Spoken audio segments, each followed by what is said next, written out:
Live, local, late breaking. This is Newswatch 12 this morning. Good morning. The time is 6:30 on August 4th. Welcome to Newswatch 12 this morning. I'm Carlos Murrieta. We first want to turn over to Storm Tracker 12 meteorologist Sarah Kress for a look at our Monday. And Sarah, what can we expect as we're heading out this morning? I know this Monday's hard. You can't decide which day of the week it is. But we are waking up this morning with temperatures feeling a little bit cooler. We're at 58 to Medford, 56 over to Wairika, Gold Beach at 52, 49 to Klamath Falls. Anywhere from mainly clear skies. Some areas do have a little bit more cloud coverage than others this morning. But we are tracking out some thunderstorms this morning, mainly over east side into Lake County for us.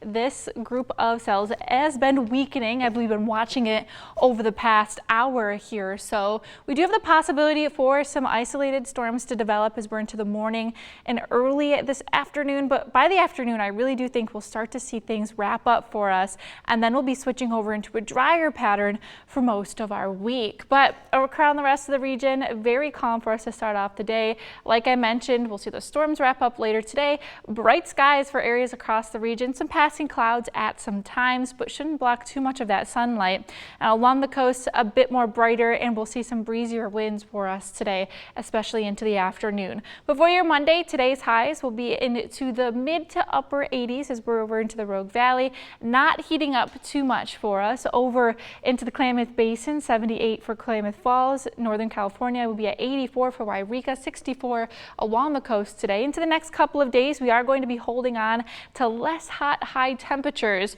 but we are in for a warm up as we work later into this week. By the time you're into your Thursday and Friday, you will notice temperatures a little bit hotter. So we'll be keeping a close eye on this weekend. I'll have more details for you coming up in our next forecast. And after a Board of Trustees meeting on Wednesday discussing plans for budget cuts, SOU President Rick Bailey spoke to students and staff at a campus conversation on Friday. Now this comes as SOU is facing over $6 million in budget cuts, cutting its budget by 10%. President Rick Bailey unveiled his proposed plan to cut 15% of its budget over the next 3 years. The proposed plan would cut 15 academic majors, 11 minors, and would impact 64 full-time employees, with up to 20 jobs being eliminated. I'm very grateful for a lot of the attention right now about the predicament we're in and how it is tied to a lot of things that are outside of our control. That's true. That's true. We'll talk about some of this. But there are some things that are within our control. And we have to own that. And we have to talk about a culture shift. And we have to talk about how we're going to think differently about how we take care of each other and mostly how we take care of students. President Bailey made it clear that he believes the institution will be able to continue to grow and thrive even through these financial issues. President Bailey suggested a personal pay cut of 20% of his salary to help bridge the gap in funds, and the Board of Trustees unanimously approved his request. And the city of Ashland is facing community backlash over proposed salary increases for management staff following recent service cuts and fee hikes.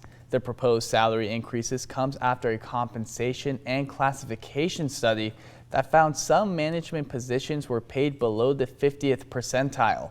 City Councilor Dylan Bloom says that these increases are only affecting management and not City Council members, while Mayor Tanya Graham says these salary increases are needed. City of Ashland, even though we are a government entity, we're competing out in the world for our staff leadership. The level of responsibility that a person carries is something that needs to be compensated for. And if we choose not to do that, then we put ourselves at real risk of not being able to keep our staff leadership at the city. Residents have also voiced concerns over reduced operating hours at local amenities like the splash pad, Daniel Myers swimming pool, as well as the removal of garbage cans in the parks. And on to the fire watch. Due to thunderstorm risk, air support was limited yesterday afternoon when it came to battling the Big Cliff fire. And that fire is currently burning at 529 acres and is 0% contained. Firefighters are working to build direct and indirect lines to keep the fire at the smallest footprint possible. One evacuation warning has been issued for this fire, and that evacuation is Zone SIS 2503. A portion of the Pacific Crest Trail is closed, and the National Forest is working on a closure order. And the Butler fire is currently seeing progress, as that fire is now 91% contained. Several evacuation warnings were downgraded Friday morning, as crews are focusing their efforts on clearing roads and staying prepared for any new fires. And the Medford Fire Department says a new fire broke out at the Roseburg Forest Products facility on Saturday night, and crews came rushing in after an explosion was reported. And when they arrived, a second alarm fire was declared.